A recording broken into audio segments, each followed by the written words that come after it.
Bonjour et bienvenue au Keto Show. Je suis encore une fois très privilégiée de vous recevoir dans cette émission. Une émission qui, encore une fois, pourra vous apprendre bien des choses, je le souhaite, sur l'alimentation cétogène et sur notre beau mode de vie. Nous aurons bien sûr des capsules avec notre expert de cette semaine. Il s'agit du docteur Éric Simard. Vous aurez l'occasion également de faire la rencontre dans la catégorie témoignages de deux de nos admins sur le groupe Vive le Bacon.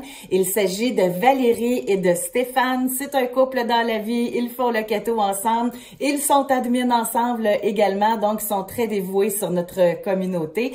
Vous allez bien sûr avoir les coups de cœur de Marie et notre recette de la semaine. Donc, encore une fois, un beau menu keto pour vous. Et parlant de menu, si vous voulez vous inscrire sur notre liste d'envoi de la liste d'épicerie que Lisette Benoît, que vous avez eu l'occasion de rencontrer la semaine dernière, vous prépare chaque semaine, écrivez Keto Show sous cette vidéo et vous allez pouvoir recevoir la liste d'épicerie directement dans vos courriels. Alors là-dessus, je vous souhaite un très bon Keto Show.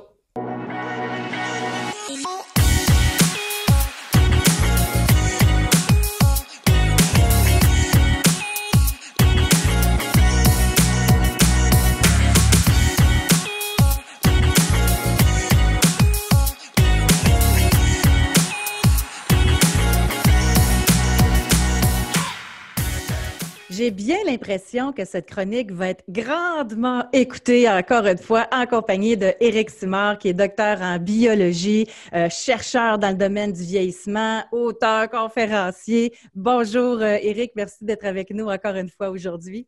Bonjour José, c'est un grand plaisir.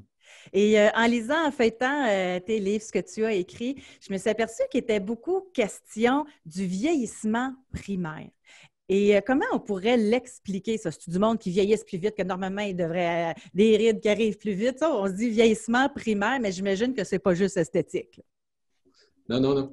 En fait, c'est tout récent. Hein. C'est que la science dans le domaine du vieillissement a complètement changé entre 2000 et 2010 environ, parce qu'avant les années 2000, on considérait que le vieillissement, c'était une question d'oxydation systémique. L'oxydation, c'est ce qu'on appelle habituellement la rouille du monde vivant. OK?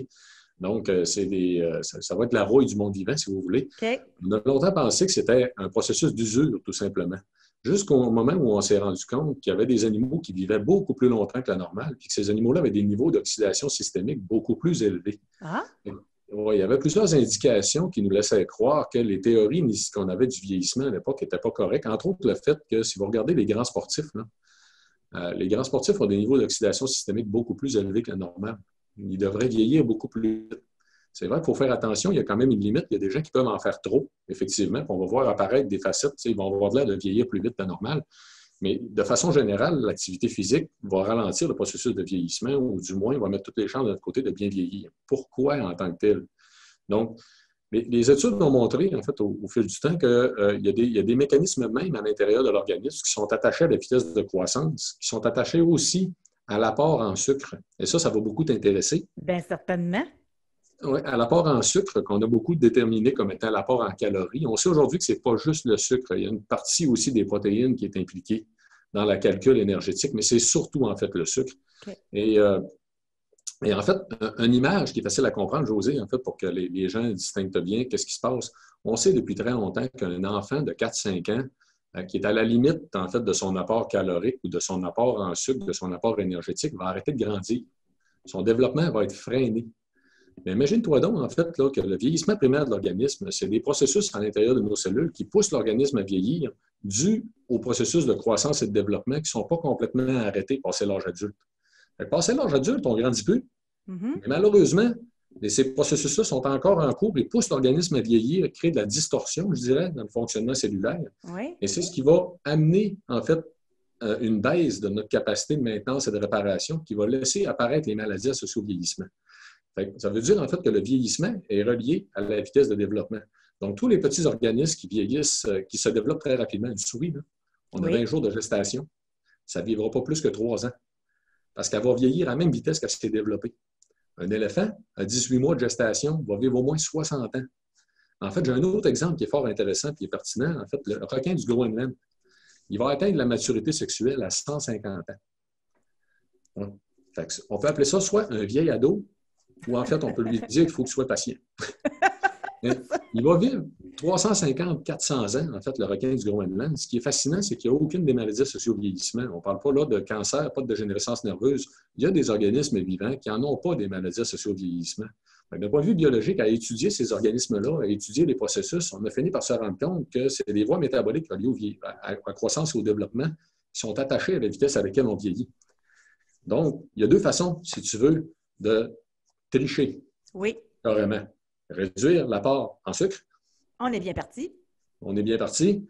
Et de l'autre côté, utiliser des molécules qu'on va appeler des mimétismes. En fait, on a appelé ça de la restriction calorique à l'époque parce qu'on réduisait l'apport en calories attaché justement au sucre surtout parce qu'on maintenait une alimentation beaucoup plus riche en nutriments. Donc, entre autres, très riche en vitamines et minéraux.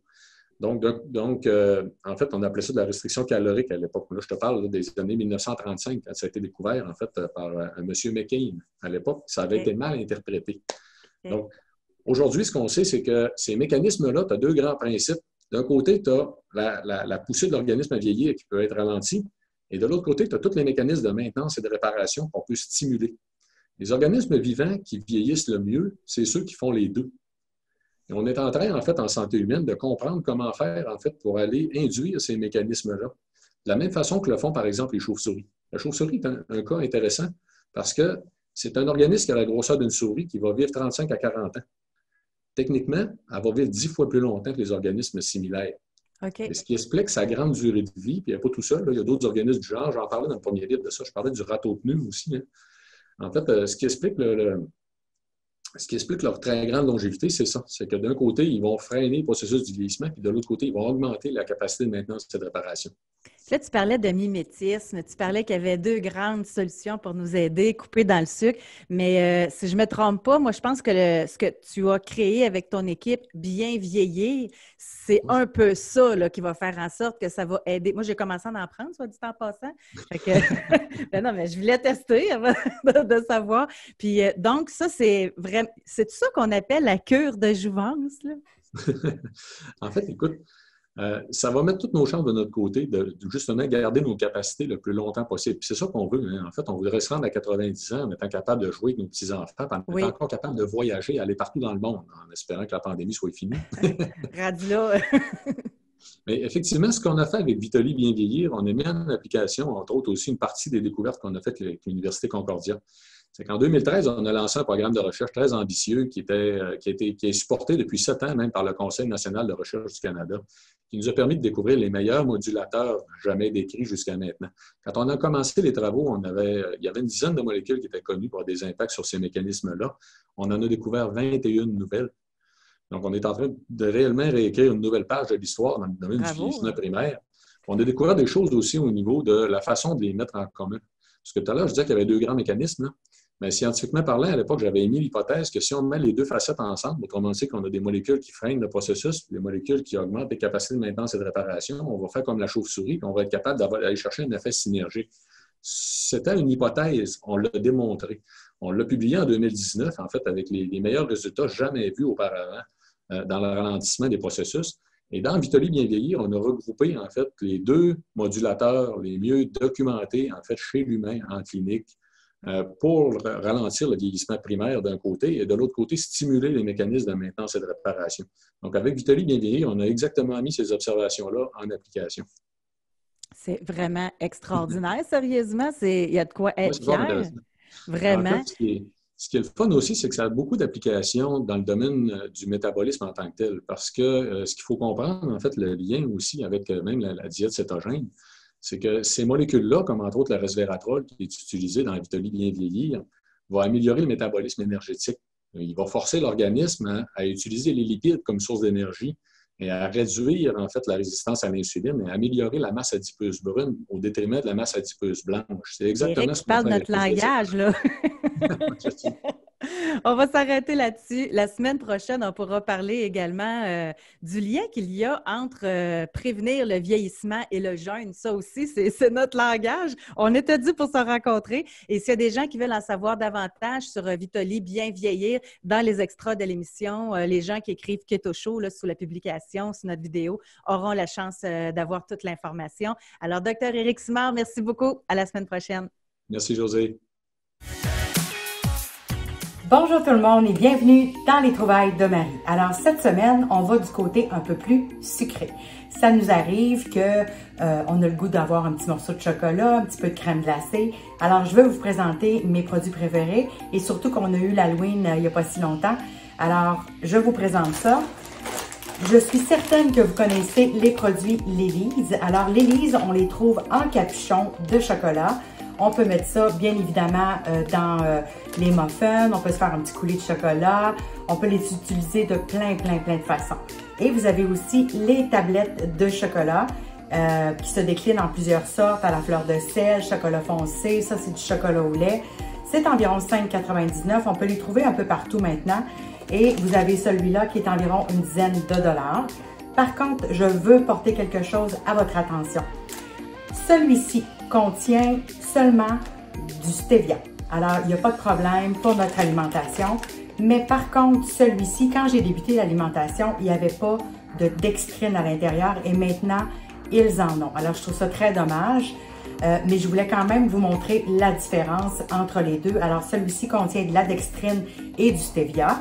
Celui-là contient 0 dextrine. Alors, c'est un meilleur choix si vous avez besoin de mettre des petits capuchons de chocolat dans vos muffins ou faire une recette tout simplement. Celui-là, bon, ben écoutez, c'est votre conscience, mais c'est pas tout à fait dans notre alimentation à cause de la dextrine. Alors, je vais vous présenter aussi un autre chocolat que j'aime bien. C'est le chocolat Ross qui est fait totalement au stevia. Et pour une barre de cette grandeur-là, c'est 2 grammes de glucides. Alors, je pense que c'est un meilleur choix que le Lily's qui est ici. Lui ne contient pas aucun sucre qu'on ne doit pas prendre. Alors, c'est vraiment un bon chocolat. Puis moi, je suis une fervente du chocolat au lait. Alors, je le retrouve au lait. Ici, j'ai citron, coconut et chocolat au lait. Alors, quand on veut sucrer là-dedans un petit peu, ben, ça fait la job. Parce que moi, je ne suis pas fervente du chocolat noir. Par contre, si vous choisissez un beau chocolat Lindt à 90 %, c'est peut-être encore meilleur. Mais moi, mon choix, c'est le chocolat au lait. Alors, de temps en temps, quand j'ai envie d'avoir un petit morceau dans ma bouche, ben, c'est ce que j'utilise. Alors, aujourd'hui, j'ai fait un saut aux fruits des moines à Québec et j'ai découvert cette nouvelle crème glacée Enlightened. Alors, cette crème glacée-là, elle est faite à l'érythritol. Par contre, l'ingrédient suivant, c'est le xylitol. Alors, sur cette crème glacée, ça dit que c'est 1 gramme de glucides pour une demi-tasse. Par contre, on sait très bien que le xylitol, il faut le compter à 50 %. Alors, je vous suggère de calculer 3 à 4 grammes de glucides par par demi-tasse tout simplement. Elle est divine, cette crème glacée-là. La plupart du temps, je la fais moi-même. Mais là, j'avais envie d'un petit quelque chose de différent. Et puis, je voulais essayer quelque chose de différent aussi et vous la faire découvrir. Alors, c'est 8,99 $ pour le contenant de 473 ml. Et vous avez de quoi ici contenter votre dent sucrée. Pourquoi il y a du xylitol dans la crème glacée? C'est pour empêcher qu'elle devienne trop dure. Alors, c'est pour ça qu'il y a ça à l'intérieur. Alors, comptez 3 à 4 grammes de glucides. Vous allez être heureux. Tout va être parfait. Alors, je vous remercie beaucoup d'avoir été là ce soir encore. Au plaisir la semaine prochaine. Bye bye! Je pense que c'est une première dans le Keto Show de vous présenter un couple keto, mesdames, messieurs. Valérie Nadeau, Stéphane Gauvin, bonjour. Bonjour, José. Bonjour, José. Et vous êtes effectivement un couple qui travaillait beaucoup en équipe. Tu sais, je vous vois aller, que ce soit Survivre le Bacon, parce que vous êtes administrateurs les deux ensemble. Tu sais, on sent que vous êtes vraiment fusionnels. Mais ça m'amène justement à vous poser la question, c'est qui a initié l'autre au keto entre les deux? C'est Valérie? Oui, mais c'est pas mal les deux, en fait. C'est parce qu'on avait une amie qui avait du poids à perdre. Son médecin lui a suggéré de lire Code d'obésité. Elle l'a lu pendant l'été au camping, puis on discutait de, tu sais, moi aussi, j'avais pas mal de poids à perdre, puis elle m'en parlait de son livre, que, tu sais, c'était de manger du gras. Puis, hey, moi, je me disais, voyons donc, elle va se boucher les artères bien raides. C'est ça qu'on dit tout au début, hein, c'est ça? Oui. Fait que là, le camping a terminé, puis elle a dit, bon, ben, le 1er octobre, je commence keto. Parfait. Là, nous autres, hey, hein? Non, moi, Weight Watchers, c'est pas vrai, je peux manger du gras. C'était comme une compétition, hein, avec... Parce que vous étiez déjà dans d'autres programmes avant ça, c'est ça? Oui. Par quoi vous êtes passé? Par quel autre régime là, que vous avez fait dans le passé? Weight Watchers, Mince à vie, nomme-les, Belle et Mince, Idéal Protéines, Herbalife. Oui, longtemps. OK, on se reconnaît pas mal toutes dans le même chemin de croix, tout le monde. Ouais. Oui. On les a pas mal toutes faites. Fait que donc, cette amie-là, en passant, qui est chanceuse d'avoir un médecin ouvert comme ça, ça c'est exceptionnel, mais ça devait vous rassurer de savoir que son médecin proposait ça ou vous le trouviez crackpot, là? Ouais. Bien, sur le coup, un peu crackpot, mais quand on a commencé, ça nous a beaucoup rassurés. Puis là, j'ai demandé, me le prêterais-tu? Bien, c'est pas vrai. Elle avait perdu 17 livres en un mois, je pense. Oh, là, OK. J'ai dit, me le prêterais-tu ton livre Code d'obésité? Moi, lire ça, moi. Puis, elle m'a répondu, ben regarde, la classe, va au Costco t'acheter, perdre du poids, mangeant du gras. C'est le bon conseil! C'est super bien expliqué, puis effectivement, fait que mois de novembre, décembre, on s'est informé, on a lu. Ben, nous, on faisait une petite compétition avec elle. Fait que Valérie faisait Weight Watchers. Moi, je faisais Herbalife. Fait que là, j'étais encore dans les shakes. Jusqu'au fêtes. Puis, j'étais un peu tanné de manger des shakes. Hein, on va se dire, à un moment donné, Hey, votre vie a changé là, en mangeant keto. Là. On est passé des shakes au bacon. Ben oui. On tripe, on capote. Mais c'est ça, c'était une petite compétition. Puis c'était en début janvier que là, on a fait bon, correct. C'est là que ça part. Puis moi, Stéphane, pour te connaître, tu as un esprit très cartésien, très scientifique. Donc, je crois soupçonner que tu as dû lire, puis lire avant de commencer. Ben, c'est ça. Tout le temps que j'ai été du mois de octobre, novembre, décembre, là, les 3 mois qu'on faisait notre petite compétition, ben moi, j'ai fait de la recherche, j'ai lu, parce que je me disais, ouais, non, c'est pas possible. Là. Manger du gras, bloquer ses artères, c'est complètement contraire à ce qu'on s'est fait enseigner, parce que moi, Valérie, en étant dans Herbalife, on a été... fait des défis perte de poids, on a été des gens dans la perte de poids, on avait des groupes. C'est ça, vous étiez même animateur de groupe, là. On était distributeurs Herbalife, et on animait des groupes. On donnait des formations, des groupes de perte de poids, des défis.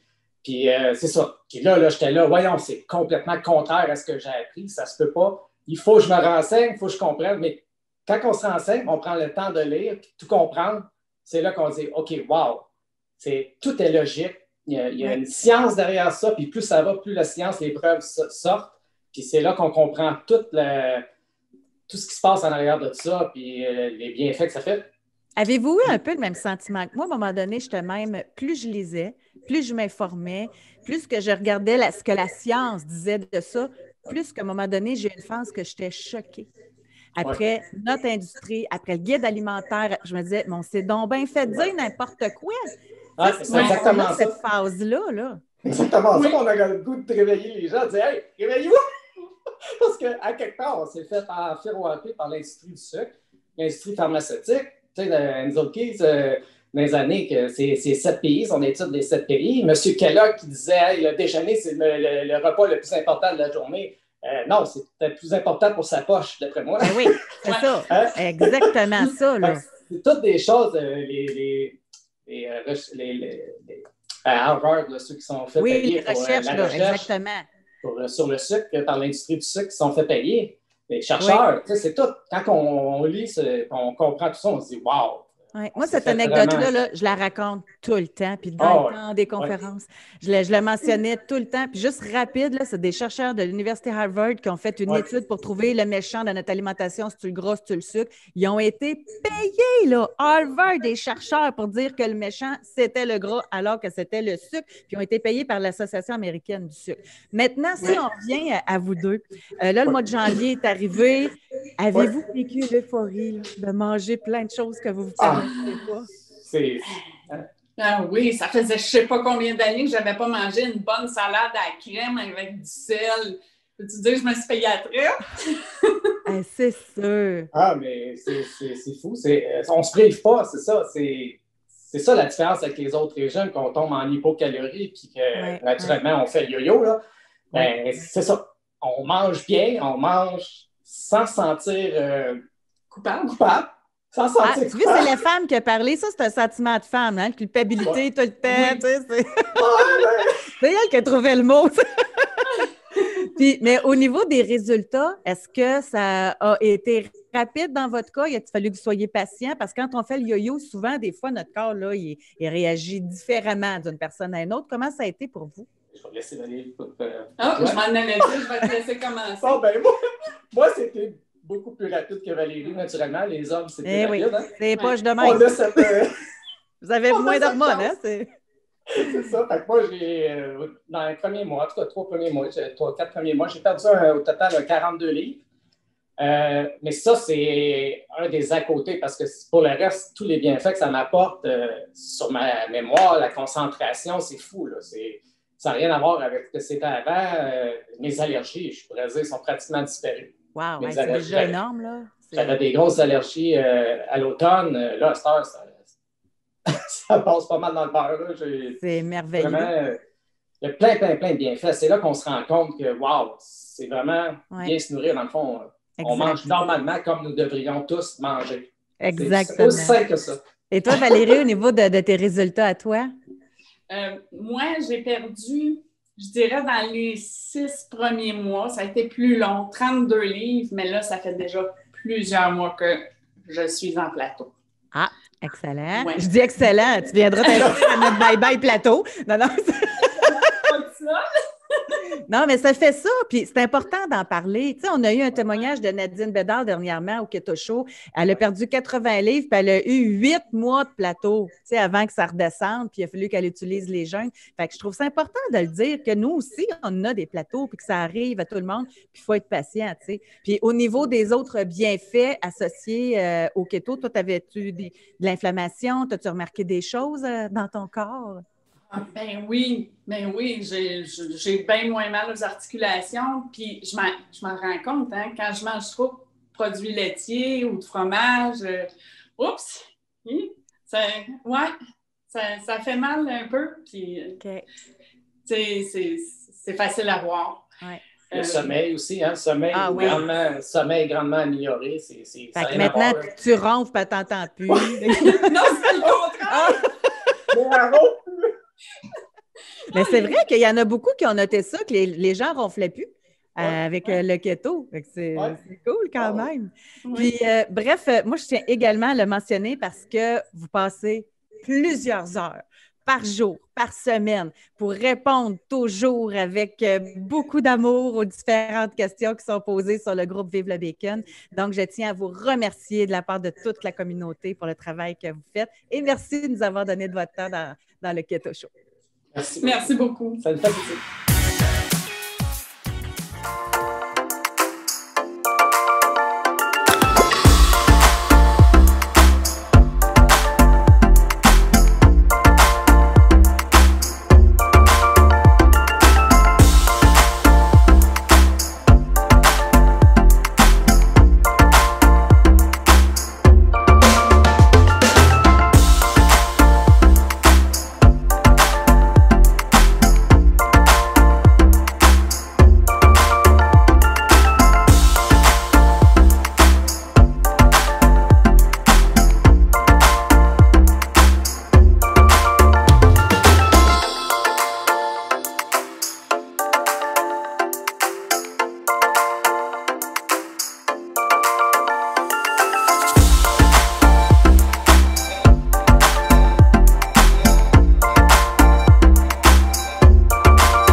invités. Merci beaucoup d'avoir été des nôtres dans ce Keto Show.